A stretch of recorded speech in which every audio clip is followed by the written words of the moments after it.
கர்த்தருடைய நாமம் மகிமைப்படுவதாக. இந்த நாளுக்காய் கர்த்தரை ஸ்தோத்திரம் பண்ணுகிறேன். இந்த புது கிருபை நிகழ்ச்சியிலே உங்கள் எல்லாரையும் சந்திப்பதிலே மிக்க மகிழ்ச்சி. ஆமென். கர்த்தர் உங்கள் ஒவ்வொருடைய சந்தோஷத்தை இன்னும் கர்த்தர் பெருக பண்ணுவாராக. ஆமென். Praise God. இந்த நாளில் தியானிக்கும்படியாய் நாம் யோபுவின் புஸ்தகம் அதனுடைய 42வது அதிகாரம், யோபின் புஸ்தகம் 42வது அதிகாரம் அதனுடைய 2வது வாசகத்தை நாம் தியானிக்க இருக்கிறோம். 42வது அதிகாரம் அதனுடைய 2வது வசனம்.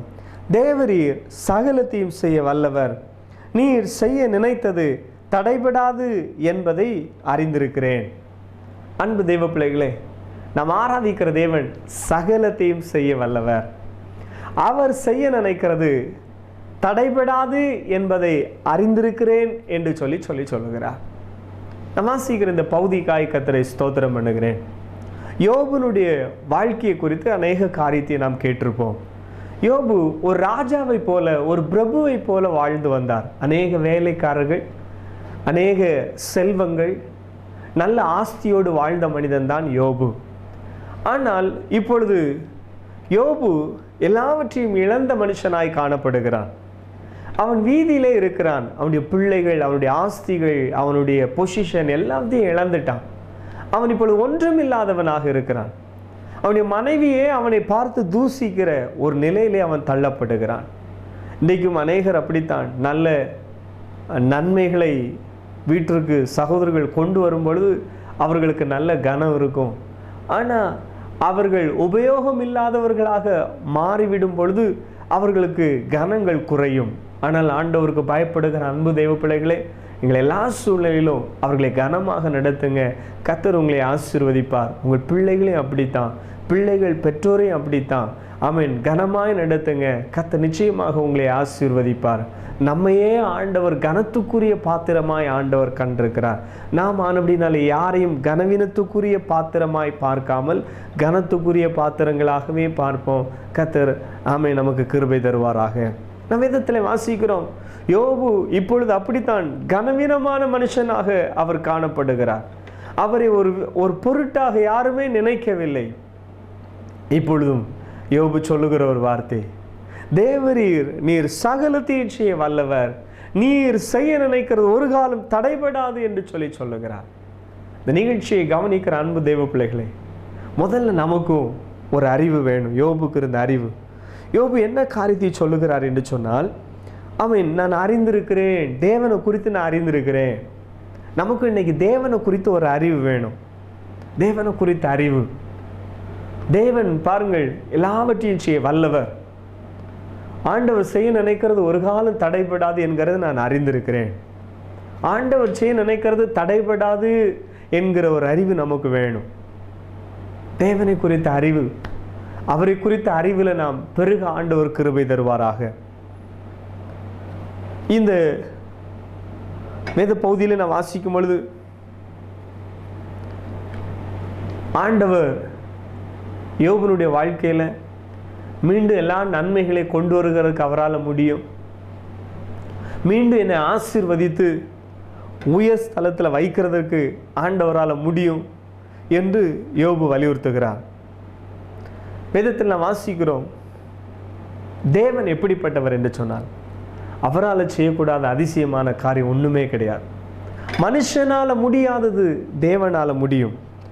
ஆதியாகமத்தின் புஸ்தகத்திலே நம்ம இப்படியாக வாசிக்கிறோம். ஆதியாகமத்தின் புஸ்தகம் 18வது அதிகாரத்தை நாம் திருப்பிக் கொள்வோமேயானால் அதனுடைய 14வது வசனம், 18வது அதிகாரம் 14வது வசனத்தில் வாசிக்கிறோம், கர்த்தரால் ஆகாத காரியம் உண்டோ, கர்த்தரால் ஆகாத காரியம் உண்டோ என்று சொல்லி வேதத்தில் வாசிக்கிறோம். ஆபிரகாமுடைய வாழ்க்கையிலே தேவன் என்ன காரியத்தை திட்டம் பண்ணினாரோ அதை தேவன் நடத்தினார். இப்பொழுது அங்கே ஆபிரகாம், சாராள் அவருடைய வாழ்க்கையிலே பிள்ளை இல்லாமல் இருந்தது. ஆண்டவர் ஆமென் பாருங்கள், அந்த முதிர் வயதிலும் ஆண்டவர் அவர்களுக்கு ஒரு குழந்தையை கொடுப்பேன் என்று சொல்லுகிறார்.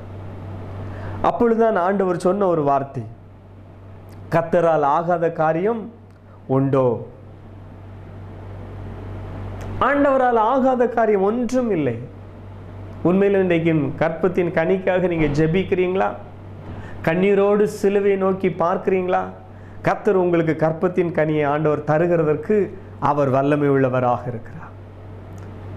அடைக்கப்பட்டிருக்கிற கற்பங்களை கர்த்தர் திறக்கிறவராக இருக்கிறார். இதோ பிள்ளைகள் கர்த்தரால் வருகிற சுதந்திரம், அந்த சுதந்திரத்தை ஆண்டவர் உங்களுக்கு தருகிறார். கற்பத்தின் கனி, அது அவரால் கிடைக்கிற பலன், அவரால் வருகிற அந்த ஆசீர்வாதம் உங்க குடும்பத்துக்குள்ள வரப்போகிறது. ஆண்டவரால் செய்யக்கூடாத காரியம் ஒன்றுமில்லை.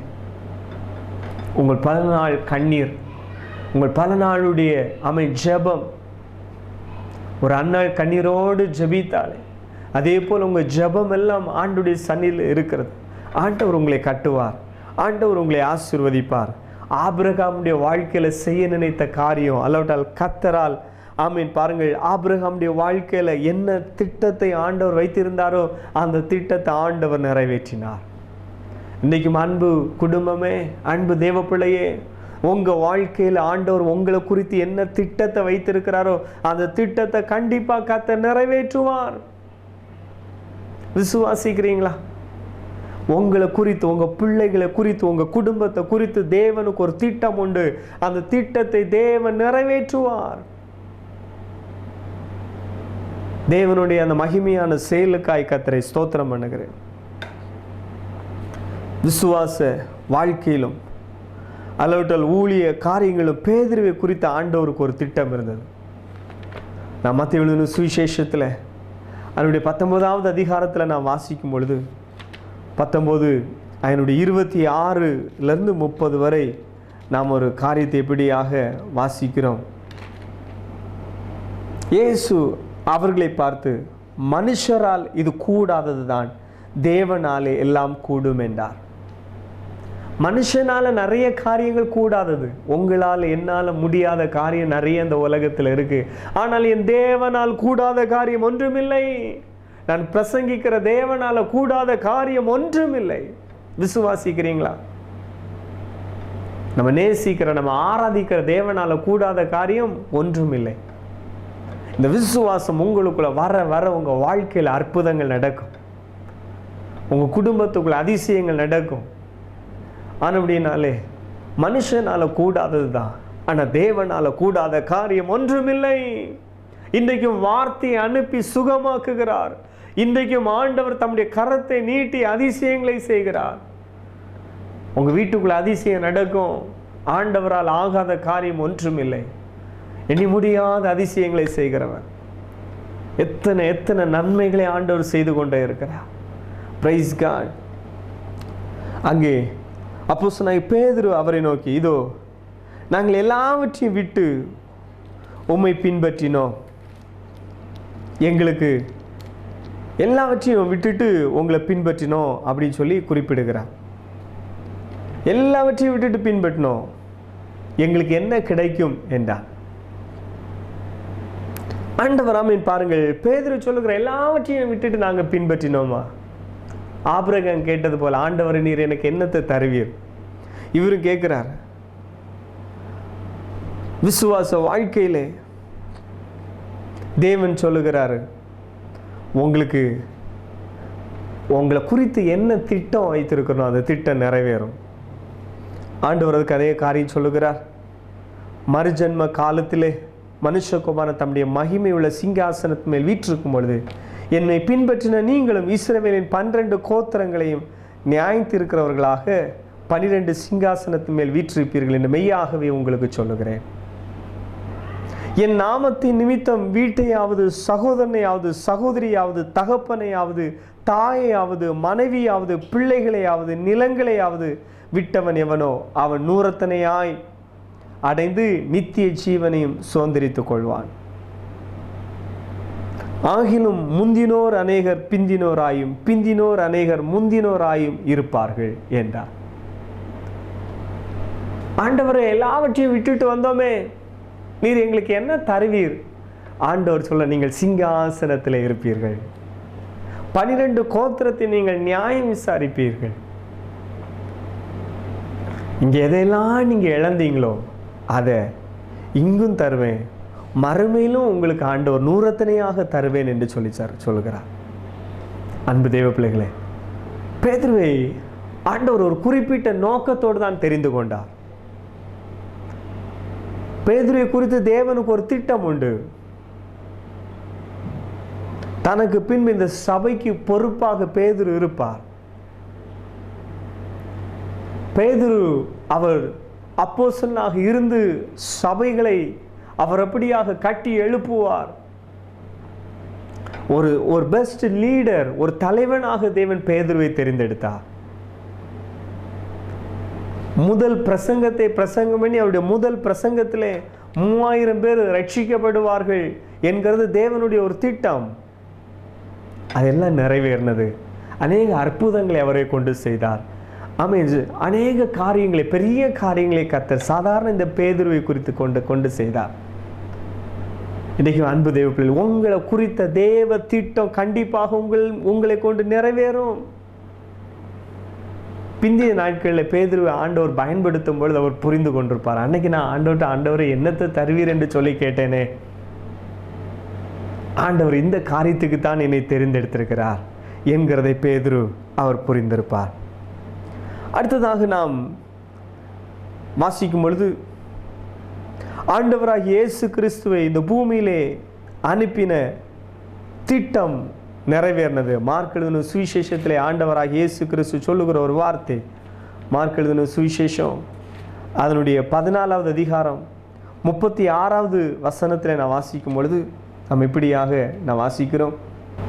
மார்க் 14:36, அப்பா பிதாவே, எல்லாம் உம்மாலே கூடும், இந்த பாத்திரத்தை என்னிடத்திலிருந்து எடுத்து போடும், ஆகிலும் என் சித்தத்தின்படி அல்ல உம்முடைய சித்தத்தின்படியே ஆக கடவுது என்றார். நாம் சுவிசேஷத்திலே வாசிக்கும் பொழுது தேவனுடைய குமாரன் பூமியிலே அனுப்பப்பட்டார். இயேசு கிறிஸ்து என்ன நோக்கத்தோடு பிதா அனுப்பினாரோ அந்த நோக்கத்தை இயேசு கிறிஸ்து செய்து முடித்தார். முழுமையாய் தன்னை தேவனுடைய திட்டத்துக்கு ஒப்பு கொடுத்தார். சிலுவையிலே தேவனுடைய திட்டத்தை செய்து முடித்தார். ரட்சிப்பின் திட்டத்தை செய்து முடித்தார். இயேசு உங்களுக்காக எனக்காக சிலுவையிலே உயர்த்தப்பட்டார். என்னுடைய பாவத்திற்காக, உங்களுடைய பாவத்திற்காக. என்னுடைய சாபம், உங்களுடைய சாபம், இந்த பூமியில் இருக்கிற எல்லாருடைய பாவ சாபங்களையும் இயேசு சிலுவையிலே அவர் சுமந்து தீர்த்தார். என்ன வேலைக்காக தேவன் இயேசுவை அனுப்பினாரோ அது யோவான் ஸ்நாபகர் அவரை பார்க்கும்பொழுது இப்படியாக சொல்லுகிறார், முழு உலகத்தினுடைய பாவத்தையும் சுமந்து தீர்க்கிற தேவ ஆட்டுக்குட்டி. அப்போ முழு உலகத்தினுடைய பாவத்தையும் இந்த ஆட்டுக்குட்டி ஒரு நாள் சுமந்து தீர்த்தது சிலுவையில். எல்லாருக்காக இயேசு அறுக்கப்பட்டார். நமக்காக பலியான பஸ்க ஆடு அந்த ரட்சிப்பின் திட்டத்தை நிறைவேற்றினார். ஆமென். இன்றைக்கு அன்பு தேவ பிள்ளைகளே, உங்களை ஆண்டவர் தெரிந்தெடுக்கிறார். உங்களை ஆண்டவர் நேசிக்கிறார். உங்களை தேவன் முன்குறித்தார். உங்கள் குடும்பத்தை கர்த்தர் முன்குறித்தார். வாலிப பிள்ளைங்களை கர்த்தர் உங்களை முன்குறித்தார். ஆண்டவர் உங்கள் முழு குடும்பத்தை முன்குறித்தார். உங்களை குறித்து தேவனுக்கு ஒரு திட்டம் உண்டு. உங்கள் குடும்பத்தை குறித்து தேவனுக்கு ஒரு திட்டம் உண்டு. நீங்கள் சாதாரணமானவர்கள் அல்ல. சாதாரணமான உங்களை ஆண்டவர் தெரிந்தெடுத்து உங்களை கொண்டு அசாதாரணமான காரியங்களை கர்த்தர் செய்ய போகிறார். ஆண்டவர் ஆமீன். பாருங்கள், ஒவ்வொரு கோத்திரத்துக்கும் ஒவ்வொரு ஆசீர்வாதத்தை கொடுத்தார். யூதாவுக்கு சொல்லும் பொழுது மற்றவர்களெல்லாம் நகைத்திருப்பார்கள். உன்னிலிருந்து பிரபுக்கள் தோன்றுவார்கள், உன்னிலிருந்து ராஜாக்கள் தோன்றுவார்கள் என்று சொன்னவுடன் மற்றவர்கள்லாம் பார்த்து, என்னையா யூதாவிலிருந்து ராஜாக்கள் எழும்புவார்கள் அப்படின்னு நகைத்திருப்பார்கள். இன்றைக்கும் அன்பு குடும்பமே, அன்பு தேவ பிள்ளையே, கர்த்தரை அன்பு கூறுகிற தேவ பிள்ளையே, கர்த்தரை விசுவாசிக்கிற தேவ பிள்ளையே, உன் குடும்பத்தை குறித்து கர்த்தருக்கு ஒரு திட்டம் உண்டு. உன் சந்ததியை குறித்து தேவனுக்கு ஒரு திட்டம் உண்டு. ஆண்டவர் உன் பிள்ளைகளை உயர் ஸ்தலத்திலே வைப்பார். ஆண்டவர் உன் குடும்பத்தை கொண்டு தேவனுடைய திட்டத்தை இந்த உலகத்திலே செய்வார். ஆண்டவர் செய்ய நினைக்கிறது ஒரு காலம் தடைபடாது. அவருடைய திட்டத்துக்காய் முழுமையாய் ஒப்பு கொடுக்கணும். இயேசு கிறிஸ்துவை ஜெபிக்கிறார், ஆகிலும் என்னுடைய சித்தத்தின்படி அல்ல உம்முடைய சித்தத்தின்படி ஆக கடவுள். நாமும் அப்படி ஒப்பு கொடுத்து ஜெபிக்கிற தேவ பிள்ளைகளாய் மாறுவோம். தேவனுடைய குமாரனை இந்த பூமியிலே அனுப்புனதனுடைய திட்டம் நிறைவேறது. பரிசுத்த வேதாகமத்தில் வாசிக்கிறோம், இஸ்ரவேலை குறித்த தேவனுடைய திட்டம் உண்டு. அவர்களை கானானுக்குள்ள கொண்டு வருகிறது தேவனுடைய ஒரு திட்டம். தேவனுடைய திட்டத்தை பார்வோனால தடுக்க முடியல. தேவனுடைய திட்டத்தை செங்கடலால தடுக்க முடியல. தேவனுடைய திட்டத்தை யோர்தானால தடுக்க முடியல. தேவனுடைய திட்டத்தை பெரிய ராஜாக்களால தடுக்க முடியல. தேவனுடைய திட்டத்தை எரிகோவால தடுக்க முடியல. அவங்க கானான் தேசத்துக்குள்ளே வந்தார்கள். இன்றைக்கும் சபையை குறித்து ஒரு தேவனுக்கு ஒரு திட்டம் உண்டு. நம் விதத்தில் வாசிக்கிறோம். அது அந்த மத்தேயு சுவிசேஷம் அது 16வது அதிகாரம் அதனுடைய 18வது வசனத்தில் நான் வாசிக்கும் பொழுது தேவன் கட்டுகிறவராக இருக்கிறார். 16ல் 18வது வசனத்தில் நாம் எப்படியாக வாசிக்கிறோம், நான் உங்களுக்கு சொல்லுகிறேன், நீ பேதுருவாய் இருக்கிறாய், இந்த கல்லின் மேல் என்னுடைய சபையை கட்டுவேன், பாதாளத்தின் வாசல் அதை மேற்கொள்வதில்லை. இன்றைக்கும் ஒருவேளை ஆராதனைகள் சில நாட்களாக தடைப்பட்டிருக்கலாம். ஒருவேளை பல நிலைகளில் ஊழியங்கள் தடைப்படலாம். ஆனாலும் கர்த்தர் செய்ய நினைக்கிற காரியம் ஒரு நாளும் தடைபடாது. இன்றைக்கும் அநேக இடங்களில் ரட்சிப்பு நடந்து கொண்டுதான் இருக்கிறது. இன்றைக்கும் அநேக இடங்களில் ஞானஸ்நானம் நடந்து கொண்டுதான் இருக்கிறது. இன்றைக்கும் அன்பு தேவப்பிள்ளைகள் அநேகர் தங்களுடைய இருதயங்களில் இயேசுவை ஏற்றுக்கொள்கிறார்கள். அநேகருடைய வீடுகளிலே இன்றைக்கும் இயேசு உள்பிரவேசித்துக் கொண்டிருக்கிறார். அநேகருடைய இருதயங்களிலும் இயேசு இன்றைக்கு உள்பிரவேசித்துக் கொண்டிருக்கிறார். அதை யாரும் தடுக்க முடியாது. இந்த கல்லின் மேல் என்னுடைய சபையை கட்டுவேன், பாதாளத்தின் வாசல் அதை என்ன செய்வதில்லை, மேற்கொள்வதில்லை. சபையை குறித்த தேவனுடைய திட்டம் ஒரு நாளும் தடைபடாது. ஆனால் தொடர்ந்து நாம் இந்த காலத்தில் சபையினுடைய எழுப்புதலுக்காய் ஜெபிக்க வேண்டும். தேசத்தினுடைய எழுப்புதலுக்காய் ஜெபிக்க வேண்டும். கர்த்தர் கட்டும் பொழுது அவருடைய கரத்தை பாருங்கள், தடுக்க யாராலும் முடியாது. அவருடைய கரம் வல்லமை உள்ள கரம். அவருடைய ஓங்கிய புயத்தினாலே தம்முடைய ஜனத்தை எகிப்திலிருந்து கொண்டு வந்தாரே. இன்றைக்கும் கர்த்தருடைய கரம் பாருங்கள் சபையை கட்டும். அவருடைய கரத்தை யாரும் தடுக்க முடியாது. பிரைஸ் தி லார்ட், ஹல்லேலூயா. அப்போஸ்தலனாகிய பவுல் ஒரு நாட்களில் சபையை துன்பப்படுத்துகிற மனுஷனாக இருந்தார். சபையை உபத்திரவப்படுத்தின மனுஷன் பாருங்கள் இன்றைக்கும் கிறிஸ்துவை துன்பப்படுத்துகிற மனுஷனாக இருக்கிறான். சபையை துன்பப்படுத்தின பவுலை பார்த்து பாருங்கள் அதே பவுலை ஆண்டவர் ரட்சித்து சபையை கட்டுகிற ஒரு மனுஷனாக மாற்றினார். அப்போஸ்தலர் 9வது அதிகாரத்தில் நாம் அதை பார்க்கிறோம். சவுலை ஆண்டவர் பிடிக்கிறார். தமஸ்குல போய் அதிகாரத்தை அவர் பாருங்கள் பெற்றுக்கொண்டு அவர் எங்கும் இருக்கிற கிறிஸ்தவர்களை கட்டவும் துன்புறுத்தவும் அதிகாரத்தை பெற்றுக்கொண்டு அவர் தமஸ்குக்கு போகிற வழியிலே தேவன் அவரை சந்திக்கிறார். ஆண்டவர் சொல்லும் பொழுது இது என்னால் தெரிந்து கொள்ளப்பட்ட பாத்திரம். ஆண்டவர் பாருங்க ஒரு பாத்திரமா தெரிந்தெடுக்கிறார். பவுலை தேவன் தெரிந்தெடுக்கும் பொழுதே ஒரு குறிப்பிட்ட நோக்கத்துக்காக தெரிந்தெடுக்கிறார். இந்த ப்ராசஸ், இந்த காரியத்தை பவுலை கொண்டு செய்யணும். புறஜாதிகளுக்கு அப்போஸ்தலனாக தேவன் பவுலை தெரிந்து கொண்டார். தேவனால் தெரிந்து கொள்ளப்பட்ட பாத்திரம். இன்னைக்கு நீங்களும் தேவனால தெரிந்து கொள்ளப்பட்டவர்கள். நீங்க தேவனால தெரிந்து கொள்ளப்பட்டவர்கள். உங்களை கொண்டு தேவனுக்கு ஒரு நோக்கம் உண்டு. உங்களை கொண்டு தேவனுக்கு ஒரு திட்டம் உண்டு. சும்மா வசனத்தை கேட்டுட்டு இருக்கிறவங்களாக மட்டும் அல்ல, நீங்க ஜெபிக்கிறவங்களா மாறணும். நீங்க துதிக்கிறவங்களா மாறணும். நீங்க ஆண்டவர்கிட்ட கேட்கணும், ஆண்டவரே என்னை என்ன நோக்கத்திற்காக நீர் தெரிந்து கொண்டீர்? உங்க சிலுவையின் அன்பினாலே என் இருதயத்தை நிரப்பினீங்களேப்பா, நான் என்ன செய்யணும்? இந்த பவுல் சொல்லுகிற அந்த வார்த்தையை நீங்களும் வாய்களை திறந்து சொல்லுவீங்கன்னா அது எவ்வளவு ஆசீர்வாதமாக இருக்கும். பவுலை ஆண்டவர் தொடுகிறார் பாருங்க. அந்த 9வது அதிகாரத்தை திருப்பிக் கொள்ளுங்கள். அப்போஸ்தலர் நடவடிக்கையுடைய புஸ்தகம் 9வது அதிகாரத்தில் அந்த ஆரம்பத்திலே அவர் அப்படி ரொம்ப மூர்க்கமாக போகிறார். அவர் பிரயாணமாக போய் தமஸ்குக்கு சமீபித்த பொழுது 3வது வசனம், சடிதிலே வானத்திலிருந்து ஒரு ஒளி அவரை சுற்றி பிரகாசித்தது. அப்போஸ்தலர் 9 அதனுடைய 4 வாசிக்கிறோம். அவன் தரையிலே விழுந்த அந்த பயங்கர வெளிச்சம் அவருக்கு மேலே வந்து பட்டவுடனே அவர் தரையில் விழுகிறார். அப்பொழுது சவுலே சவுலே, நீ என்னை ஏன் துன்பப்படுத்துகிறாய்? இன்றைக்கும் சபையை ஒரு மனுஷன் துன்பப்படுத்துறான்னா அது கிறிஸ்துவை துன்பப்படுத்துகிறான். சபையை உபத்திரவப்படுத்துகிற மனுஷன் கிறிஸ்துவை உபத்திரவப்படுத்துகிறான், துன்பப்படுத்துகிறான் என்று தன்னுடனே சொல்லுகிற ஒரு சத்தத்தை கேட்டான். அதற்கு அவன், ஆண்டவரே நீர் யார் என்றான். அதற்கு கர்த்தர், நீ துன்பப்படுத்துகிற இயேசு நானே. இன்றைக்கும் சபையை யாராவது ஒரு மனுஷன் துன்பப்படுத்துகிறான்னா அவன் பாருங்கள் கிறிஸ்துவை துன்பப்படுத்துகிறான். சபை ஏளனமாக பேசிக் கொண்டிருக்கிறானா அவன் கிறிஸ்துவை ஏளனமாக பேசுகிறான். வேதத்தை வாசியுங்கள், வேதம் தெளிவாக சொல்லுகிறது. அவன் நடுங்கி திகைத்து, ஆண்டவரை நான் என்ன செய்ய சித்தமா இருக்கிறேன் என்றான். ஆண்டவரை நான் என்ன செய்ய சித்தமா இருக்கிறேன். அந்த வார்த்தையை உங்கள் ஜெபங்களை பயன்படுத்துங்கள். உங்களை குறித்த தேவனுடைய திட்டம் நிறைவேறும். உங்கள் குடும்பத்தை குறித்த தேவனுடைய திட்டம் நிறைவேறும். வாலிப தம்பி, வாலிப தங்கச்சி, ஆண்டவரே நான் என்ன செய்ய சித்தமா இருக்கிறேன். நீ ஜெபத்தில் கேட்க மாட்டாயா? தனி ஜெபத்தில் அப்படி கேட்டுப்பார்.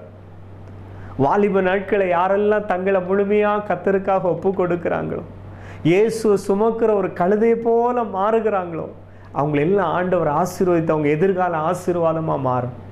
இன்றைக்கும் அன்பு தேவ பிள்ளையே, உங்கள் தனி ஜெபத்தில் ஆண்டவர்கிட்ட கேளுங்க, ஆண்டவரை நான் என்ன செய்ய சித்தமாக இருக்கிறேன், என்னை குறித்த தேவனுடைய திட்டம் நிறைவேறட்டும் என்று சொல்லி ஜெபித்து பாரு. உன்னை குறித்த ஆண்டவருடைய திட்டத்தை நிறைவேற்றுவார். அங்கே ஆண்டவரே நான் என்ன செய்ய சித்தமாக இருக்கிறேன். ஆண்டவரோடு சொல்ல, நீ எழுந்து பட்டணத்திற்குள்ளே போ, நீ செய்ய வேண்டியது அங்கே உனக்கு சொல்லப்படும்.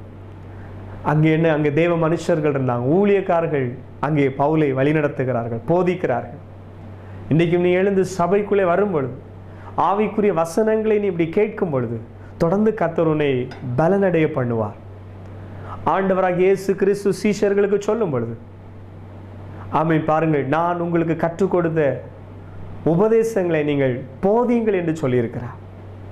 வேத வசனத்தை ஆமென் போதிக்கப்படுகிறது நீங்கள் கேட்க வேண்டும். அது உங்களுக்கு பலனை கொண்டு வரும். சிலுவை பற்றிய உபதேசம் எப்பொழுதுமே ரட்சிக்கப்பட்ட பிள்ளைகளுக்கு நல்ல பலனை கொண்டு வரும். உலக பிரகாரமான ஆகாரங்களை, மாம்சத்துக்குரிய ஆகாரங்களை புசித்து புசித்து சின்ன குழந்தைங்க அப்படியே பலப்பட்டு வளர்கிறது போல நீங்கள் உள்ளான மனுஷன் உங்கள் ஸ்பிரிச்சுவல் லைஃப், உங்கள் ஆவிக்குரிய வாழ்க்கையிலும் வேத வசனத்தை கேட்க கேட்க நீங்கள் தேறினவர்களாய் மாறுவீர்கள். நீங்கள் கிருபையில் பலப்படுவீங்க. நீங்கள் வளருகிற விசுவாசியாய் மாறுவீங்க. நீங்களும் மற்றவங்களுக்காக ஜெபிக்கிறவங்களாக மாறுவீங்க. நீங்களும் வசனத்தை கொண்டு மற்றவங்களுக்கு ஆறுதல் சொல்லுகிறவர்களாய் மாறுவீர்கள். அதனாலே ஆண்டவர் சொல்லுகிறார், ஆமென், நீ செய்ய வேண்டியது அங்கே உனக்கு சொல்லப்படும். ஆண்டவர் ஆமென் பாருங்கள் அந்த ஊழியக்காரர்களிடத்தில் சொன்ன ஒரு வார்த்தையை நான் பார்க்க இருக்கிறோம். உடனே அவர் வருகிறார். 10வது வசனத்தில் வாசிக்கிறோம், தமஸ்குவிலே அனனியா என்னும் பேருள்ள ஒரு சீஷன் இருந்தான். அவனுக்கு கர்த்தர் தரிசனமாகி, அனனியாவே என்றார். அவன், ஆண்டவரை இதோ அடியேன் என்றான். அப்பொழுது கர்த்தர், நீ எழுந்து நேர்த்தெரு எனப்பட்ட தெருவுக்கு போய் யூதாவின் வீட்டிலே தர்சு பட்டணத்தானாகிய சவுல் என்னும் பேருள்ள ஒருவனை தேடு, அவன் இப்பொழுது ஜெபம் பண்ணுகிறான். அனனியா என்னும் பேருள்ள ஒரு மனுஷன் தன்னிடத்தில் வரவும் தன் பார்வை அடையும்படியும் தன்மேல் கைகளை வைக்கவும் தரிசனம் கண்டான் என்றான். உடனே அனனியா சொல்றார், ஆண்டவரே இவன் சபையை துன்பப்படுத்தின மனுஷன் அல்லவா, இவன் அவனையா என்று சொல்லுகிறார். அதற்கு கர்த்தர், நீ போ, அவன் புறஜாதிகளுக்கும் ராஜாக்களுக்கும் இஸ்ரவேல் புத்திரருக்கும் என்னுடைய நாமத்தை அறிவிக்கிறதற்காக நான் தெரிந்து கொண்ட பாத்திரமாய் இருக்கிறான். அவன் என்னுடைய நாமத்தின் நிமித்தம் எவ்வளவாய் பாடுபட வேண்டும் என்பதை நான் அவனுக்கு காண்பிப்பேன். அன்பு தேவர்களே, ஒரு குறிப்பிட்ட நோக்கத்திற்காய், திட்டத்துக்காய் பவுலை ஆண்டவர் தெரிந்து கொண்டார். அப்படித்தாமே பாருங்கள், அநேக சபைகள் நிறுவப்படுகிறதற்கும் வைராக்கியமாய் ராஜாக்களுக்கு முன்பாகவும் அதிகாரிகளுக்கு முன்பாகவும் இஸ்ரவேல் புத்திரருக்கு முன்பாகவும் இயேசுவை பிரசங்கம் பண்ணினார். பைபிள் முழுவதும் பவுல் யாரை உயர்த்தி பேசினார், பவுல் யாரை பிரசங்கம் பண்ணார்னு பார்த்தா, சிலுவையிலே அறியப்பட்ட இயேசு, சிலுவையிலே ஆமென் பாருங்கள் உயர்த்தப்பட்ட இயேசுவை பிரசங்கம் பண்ணினார். இன்றைக்கும் நீங்கள் உங்கள் நாவு அதிகமாக யாரை உயர்த்தி பேசணும்? நமக்காய் உயர்த்தப்பட்ட கர்த்தராகிய இயேசு கிறிஸ்துவை உயர்த்தி பேசுங்க. நமக்கு மேன்மை பாராட்டுகிறதுக்கு ஒன்று உண்டுன்னா, பைபிள் யாரை உயர்த்தி பேசுகிறதுன்னு சொன்னால் இயேசு. அவரை உயர்த்துங்க. என்னை கனம் பண்ணுகிறவனை நான் கனம் பண்ணுவேன் என்று சொல்லியிருக்கிறார். பாருங்கள், இன்றைக்கும் உங்களை குறித்து ஒரு தேவனுக்கு ஒரு திட்டம் உண்டு. உங்கள் நாவு இயேசுவை புகழ்ந்து பாடட்டும். உங்கள் வீடுகளில் இயேசுவை உயர்த்துங்க, இயேசுவை கனம் பண்ணுங்க. கர்த்தர் உங்களையும் கனம் பண்ணுவார். இன்றைக்கு நாம் ஜெபிப்போமா? எல்லாரும் கண்களையும் மூடுவோமா? தேவரீர் சகலத்தையும் செய்ய வல்லவர். நீர் செய்ய நினைக்கிறது ஒரு காலம் தடைபடாது என்கிறதை நாங்கள் அறிந்திருக்கிறோம் ஆண்டவர். இன்றைக்கு இந்த ஜெபத்தில் இணைந்திருக்கிற ஒவ்வொரு குடும்பத்திற்காய் ஸ்தோத்திரம். இன்றைக்கு இந்த ஜெபத்தில் இணைந்திருக்கிற ஒவ்வொரு பிள்ளைகளுக்காய் ஸ்தோத்திரம். ஒவ்வொருவரை குறித்து தேவனுக்கு ஒரு திட்டம் உண்டு. உம்முடைய பிள்ளைகளை ஆண்டவரே என்னென்ன ஆவிக்குரிய நன்மைகளை பகிர்ந்து கொடுக்க வேண்டும் என்று சொல்லி என் தேவன் திட்டம் பண்ணி இருக்கிறோம். அந்த நன்மைகள் உடைய பிள்ளைகளுக்கு இயேசுவின் நாமத்தில் கடந்து வருவதாக.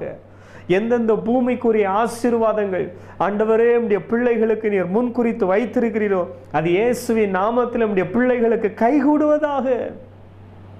தேவரீர் நீர் சகலத்தையும் செய்ய வல்லவர். நீர் சகலத்தையும் செய்ய வல்லவர். நீர் செய்ய நினைக்கிறது ஒரு காலம் தடைபடாது என்கிறது நாங்கள் அறிந்திருக்கிறோம் ஆண்டவரே. எஸ் லார்ட், ஹல்லேலூயா. இந்த கல்லின் மேலுடைய சபையை கட்டுவேன் என்று சொன்னீரே. சபைகளை குறித்த தேவனுடைய நோக்கம், தேவனுடைய திட்டத்தை யாரும் தடுக்க முடியாதப்பா. உம்முடைய கரத்தை தடுக்கத்தக்கவன் யார்? சபைகள் கட்டப்படட்டும். இந்த நாட்களை எழுப்புதல் எங்கள் தேசத்தை பற்றி பிடிப்பதாக. ஆமென், ஹல்லேலூயா. கர்த்தர் செய்ய நினைக்கிற காரியங்கள் இயேசுவின் நாமத்திலே தடைபடாமல் நடப்பதாக. ஆமென், ஹல்லேலூயா. ஒவ்வொருவரையும் ஒரு குறிப்பிட்ட நோக்கத்தோடு நீர் தெரிந்தெடுக்கிறீரப்பா. உம்மை துதிக்கிற துதி உம்முடைய பிள்ளைகளுடைய நாவிலே நீர் போடுகிறதற்காய் ஸ்தோத்திரம். ஆமென், ஹல்லேலூயா. என்ன நோக்கத்தோடு உம்முடைய பிள்ளைகளை தெரிந்தெடுத்தீரோ அந்த நோக்கம் இயேசுவின் நாமத்தில் நிறைவேறுவதாக. அழைத்தது நீர், தெரிந்து கொண்டது நீர், அபிஷேகித்தது நீர். உம்முடைய பிள்ளைகளை தொடர்ந்து ஆசீர்வதிங்க. உங்கள் கிருபைக்குள்ளே மறைத்து கொள்ளுங்கப்பா. நன்றி தகப்பனே. ஓ ஹல்லேலூயா, ஹல்லேலூயா. நன்றி. எல்லா தீமைக்கு விலக்கி காக்கிற கர்த்தருடைய கரம், எல்லா சோதனைக்கு விலக்கி காக்கிற கர்த்தருடைய கரம் ஒவ்வொரு குடும்பத்து மேல் அமர்வதாக. உம்முடைய பிள்ளைகளுடைய குடும்பத்தை ஆண்டவரை நீர் நேசிக்கிறதற்காய் ஸ்தோத்திரம். இந்த குடும்பத்தை தெரிந்து கொண்டதே நீங்கப்பா. என்ன நோக்கத்துக்காய் நீர் உம்முடைய பிள்ளைகளை தெரிந்து கொண்டீரோ அந்த நோக்கங்கள் நிறைவேறுவதாக. ஆவியானவர் அநேகரோடு தீர்க்க தரிசனமாக பேசினீரே. ஓ, யூதா கோத்திரத்தில் இந்த ராஜாக்கள் எழும்புவார்கள் என்று சொன்னவுடன் அன்றைக்கு அற்பமாய் பார்த்தார்கள். ஆனால் ராஜாக்கள் எழும்பினார்களே. அதே போல சில குடும்பங்கள் இருந்து ஆண்டவரே ஹல்லேலூயா நிறைவான ஆசீர்வாதத்தினர் வைத்திருக்கிறதற்காய் நன்றி. ஆமென், ஹல்லேலூயா. நிறைவான ஆசீர்வாதத்தை நீர் வைத்திருக்கிறதுக்காய் நன்றி. ஆமென். நீர் அப்படி குறிப்பிட்ட நாளில் அந்த நன்மைகள் வெளிப்படுவதாக. பிள்ளைகள் நிமித்தம் அந்த ஆசீர்வாதம் வீட்டுக்குள்ளே வரப்போகிறதற்காய் ஸ்தோத்திரம். ஒவ்வொரு குடும்பத்தையும் கட்டும், ஒவ்வொரு குடும்பத்தையும் ஆசீர்வதியும். இன்றைக்கும் சபையை துன்புறுத்துகிற சவுல்கள் இயேசுவின் நாமத்திலே ரட்சிக்கப்படுவார்களாக. இயேசுவை அறிவிக்கிறவர்களாய் மாறுவார்களாக. நீர் அப்படியே செய்ய போகிறதற்காய் ஸ்தோத்திரம். இயேசு கிறிஸ்துவின் நாமத்திலே வேண்டிக் கொள்கிறோம் ஜீவனுள்ள நல்ல பிதாவே. ஆமென், ஆமென். Praise God. God bless you. கர்த்தர் உங்களை ஒரு ஆசீர்வதிப்பாராக.